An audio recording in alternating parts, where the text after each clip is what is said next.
ये मसला हल कैसे होगा? ये कहाँ जा रहा है? क्या सही ये है। आगे बढ़ेगा?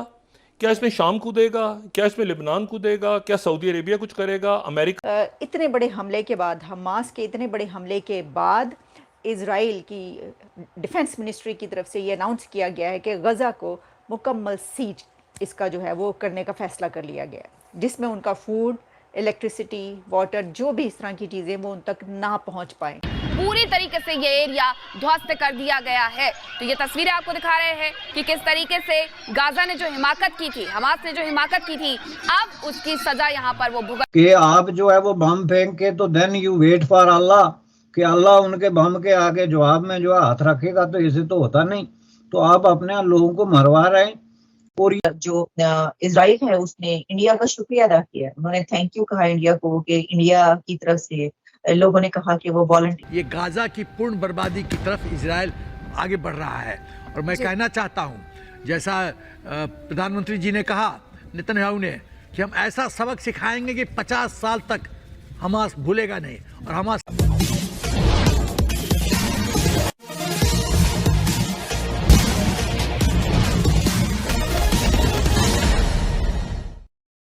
कल ही इजराइल ने पलटवार करते हुए गाजा पट्टी में हमास के ठिकानों पर ताबड़तोड़ एयर स्ट्राइक करना शुरू कर दिया था और लगता है कि इजराइल पूरा गाजा पट्टी को श्मशान में ही बदल देगा। लेकिन आज एक और कार्रवाई करते हुए पूरे गाजा पट्टी की बिजली, पानी और जितने भी बाहर से आने वाली सुविधाएं हैं सबको कट ऑफ कर दिया गया है, घेराबंदी कर लिया गया है। यही नहीं, इजराइल ने भारत के समर्थन के लिए प्रधानमंत्री मोदी को धन्यवाद भी दिया है। आगे की कहानी सुनते हैं। ये मसला हल कैसे होगा? ये कहाँ जा रहा है? क्या ये आगे बढ़ेगा? क्या इसमें शाम कूदेगा? क्या इसमें लेबनान कूदेगा? क्या सऊदी अरेबिया कुछ करेगा? अमेरिका? अच्छा, इसका असर, एक मैं वक्फे जाने से पहले, इसका सबसे इस सूरत हाल में जो सबसे बुरा असर पड़ा है अगर किसी पे, तो यूक्रेन पे पड़ा है। क्योंकि सारी मदद अब जाएगी और सारी तवज्जो चली गई इधर इसराइल की तरफ कि इसराइल को बचाओ, इसराइल की मदद करो, इसराइल की मदद करो, इसको पैसे दो, इसको कैसे पैसे दो। वहां तो इतने बड़े हमले के बाद, हमास के इतने बड़े हमले के बाद इज़राइल की डिफेंस मिनिस्ट्री की तरफ से ये अनाउंस किया गया है कि गज़ा को मुकम्मल सीज इसका जो है वो करने का फ़ैसला कर लिया गया है, जिसमें उनका फूड, इलेक्ट्रिसिटी, वाटर, जो भी इस तरह की चीज़ें वो उन तक ना पहुंच पाएँ करके कि कंप्लीट सीज ऑफ गज़ा ये मेथड यूज़ करके ये भी हो सकता है कि फिर कंट्रीज़ जो हैं वो आगे आएँ इस जंग को रुकवाने के लिए। क्योंकि जब हालात ऐसे हो जाएं कि किसी जगह का फूड और पानी वगैरह बंद कर दिया जाए, तो फिर ह्यूमैनिटेरियन बेसिस पे जो है वो कोशिशें स्टार्ट हो जाती हैं। यूएन भी हो सकता है दरमियान में इस तरह की सिचुएशन हो जाए, हो सकता है कि फिर जंग बंद करवाने की कोशिशें हों। लेकिन इसमें क्योंकि हमदर्दियाँ उसके साथ चली जाती हैं कि जिसका फूड पानी बंद हुआ है, लेकिन क्योंकि ये हमला इतना बड़ा है कि इस वक्त मेरा ख्याल है कि कुछ कंट्रीज़, कुछ मुस्लिम कंट्रीज़ के जो इज़राइल के ख़िलाफ़ नहीं खड़े, बाकी सब के सब पूरी दुनिया जो है इज़राइल के साथ इस वक्त इसलिए है क्योंकि ये जो है ये हमला एक ऐसा किया गया जो कि बहुत इंसानियत सोज, यानी इंसानियत, इंसान वाले यहाँ। लेकिन किस तरीके से ये जो इमारतें ध्वस्त हो रही हैं और हर जगह से इसी तरीके की तस्वीरें यहाँ पर सामने आ रही हैं। बमबारी से गाजा की इमारतें ध्वस्त होने के बाद किस तरीके से यहाँ पर धूल का गुबार उठा हुआ है, तो यहाँ कोई ये कह नहीं सकता है। पहले बसावट हुआ करती थी, लोग यहाँ रहा करते थे, पूरी तरीके से ये एरिया ध्वस्त कर दिया गया है। तो ये तस्वीरें आपको दिखा रहे हैं कि किस तरीके से गाजा ने जो हिमाकत की थी, हमास ने जो हिमाकत की थी, अब उसकी सजा यहाँ पर वो भुगत। जो इजराइल है उसने इंडिया का शुक्रिया अदा किया, उन्होंने थैंक यू कहा इंडिया को कि इंडिया की तरफ से लोगों ने कहा कि वो वॉलंटियर। कि आप जो है वो बम फेंक के तो देन यू वेट फॉर अल्लाह कि अल्लाह उनके बम के आगे जवाब में जो है हाथ रखेगा, तो इसे तो होता नहीं। तो आप अपने लोगों को मरवा रहे हैं। और ये एक क्लासिकल केस है।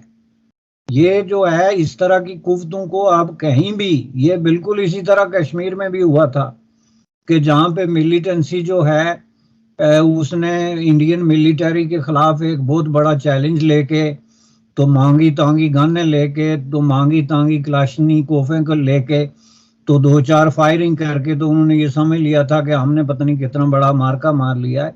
लेकिन जब मिलिट्री की तरफ से उसका जवाब आया और जिस तरीके से वहां पे रिप्रेशन हुआ और जिस तरीके से वहां पे खून खराबा और तसादम की शक्ल में जो कत्ल वारतगरी हुई वो सब लोगों के सामने है। अब ये किसी तंजीम को ये हक नहीं पहुंचता कि वो एक पॉपुलेशन को खुद ब खुद रिप्रेजेंट करना शुरू हो जाए बगैर किसी डेमोक्रेटिक प्रोसेस या कंसल्टिंग के, और उसके बाद उनके नाम पे वायलेंस की इस हद तक चली जाए कि बड़ी बड़ी मुनाज़म किस्म की मिलिटरीज को और फोर्सेस को जो है वो चैलेंज करे, प्रोवोक करे और उनको मजबूर करे कि वो आपकी पॉपुलेशन पे बम्बिंग करें। कि जब एयरफोर्स जब डिस्ट्रक्शन प्लान बनाता है तो बड़ा सिस्टमेटिक तरीके से बनाता है। और कैसे बनाता है? वाइटल एरिया, वाइटल पॉइंट का सिलेक्शन, नर्व सेंटर क्या है, स्ट्रॉन्ग पॉइंट्स कहाँ है, ऑपरेशनल हेडक्वार्टर्स कहाँ है, कहाँ से शक्ति प्रदान हो रहा है, ऑर्डिनेंस डिपो कहाँ है, इन्वेंट्री कहाँ स्टॉक्ड है। अब जैसे मेरा अनुमान है कि 15,000 रॉकेट रख रखा है हमास ने, वो कहाँ पे थे? अचानक तो नहीं आ गए।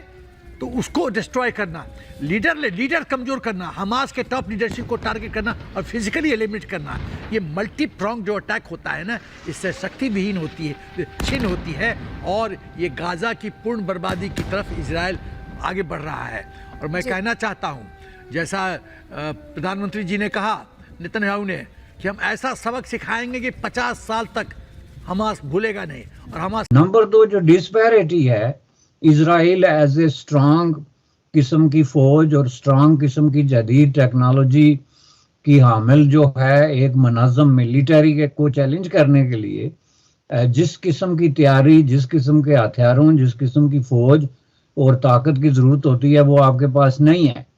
तो आप बार बार जो है वो इस तरह के इमैच्योर किस्म के एडवेंचर में जाके तो फ़लस्तीनी अवाम के जो मामलात हैं उनको पहले से मजीद जो है वो बगाड़ की तरफ लेके इस तरीके से जा रहे हैं कि 20-30 साल पहले दुनिया जो है वो 2 स्टेट सोल्यूशन पे तैयार थी और वो इसको जस्टिफाइएबल समझते थे कि इसराइल जो है वो फ़लस्तीनियों को अपना अलग रियासत कायम करने का हक दे, वरना हमारे इसराइल के साथ ताल्लुकात नहीं हो सकते। आज वो मुतालबा नहीं है। आज मुतालबा ये है कि इसराइल जो कर रहा है बिल्कुल ठीक कर रहा है और हम उसके साथ हैं। ये स्टेटमेंट आप हर दूसरी कुव्वत से आप सुनेंगे। आज पूरी दुनिया में जो आज तस्वीर पेश कर रहा है कि फ़लस्तीनियों के साथ इजराइल बहुत बेरहमी से पेश आ रहा है, उनके हक को नहीं दे रहा है। दरअसल जो हमास है वह पूरी फ़लस्तीनी जनता का रिप्रेजेंटेटिव या प्रतिनिधित्व नहीं करता है। यह एक छोटे से इलाके गाजा पट्टी पर ही अपना ज़बरदस्ती कब्जा कायम किए हुए है और 2006 से अब तक कोई वहाँ चुनाव भी नहीं हुआ है। तो हमास तो गाजा पट्टी के लोगों का भी अभी तक दिल नहीं जीत पाया है, उन लोगों का ही नेतृत्व करने के लिए चुनाव नहीं करा पाया है। तो कहना कि पूरा फ़िलिस्तीन जो 2 हिस्सों में बटा है, एक छोटा सा गाजा पट्टी और दूसरा वेस्ट बैंक, तो यह मानना या यह कहना कि वह पूरे फ़िलिस्तीनियों के जन आकांक्षा का प्रतिनिधित्व करता है और फ़िलिस्तीनियों पर जो इजराइल जुल्म करते आ रहा है उसके लिए वह लड़ रहा है, यह पूरी तरह बात सोची है। और हमास एक पूरी तरह से आतंकी संगठन है जिस तरह तालिबान है। हालांकि तालिबान उससे थोड़े ज़्यादा बेहतर है क्योंकि कम से कम अफ़गानिस्तान के 70-75% इलाके पर उनका कब्जा है, लेकिन हमास का तो मात्र 5 से 10% इलाका जो पूरे फ़िलिस्तीन देश का इलाका है उस पर वह काबिज है। अब उसने गलती तो कर दिया कि जाकर इजराइल को छेड़ दिया। हालांकि शुरुआती दौर में लगा कि हमास अल्लाहू अकबर का नारा लगाकर इजराइलियों को तबाह कर देगा, बहुत अत्याचार भी किया जिसकी वीडियो सोशल मीडिया पर आ रही है, लेकिन पलटवार करके पूरी ताकत झोंक दिया है इजराइल। और लगता है कि हमास या दूसरे आतंकी संगठन जो भारत में आने की या भारत पर जम्मू कश्मीर में नज़र गड़ाए बैठे थे, उन सब के लिए सबक है कि भारत आखिर क्यों इजराइल को समर्थन दे रहा है। समर्थन दरअसल यह उन आतंकियों का एक तरह से संकेत है, सिग्नल है कि भारत की तरफ भी अगर आंख उठाकर देखोगे तो वही हश्र होगा जो इजराइल करेगा। और यह दुनिया के आतंकियों के लिए, इजराइल ने जो हमास को अगर फन उसका कुचल देगा तो यह दुनिया के आतंकियों के लिए सिग्नल होगा और दूसरे देशों को भी यह उत्साह बढ़ेगा कि किसी भी तरह की कोई कोर कसर या गुंजाइश नहीं छोड़नी चाहिए जब आतंकियों को दमन करना हो, उनका फन कुचलना हो। हालांकि पाकिस्तान तो पूरा देश ही आतंकी है, लेकिन इसके बावजूद भी उसको भी इससे बड़ा सबक मिलेगा। आज के लिए बस इतना ही। जय हिंद। आप अगर हमसे जुड़ा रहना चाहते हैं तो कृपया मेरे चैनल को सब्सक्राइब करें तथा बेल आइकन भी दबा दें ताकि नई वीडियो की जानकारी तुरंत आप तक पहुंच जाए। धन्यवाद। जय हिंद।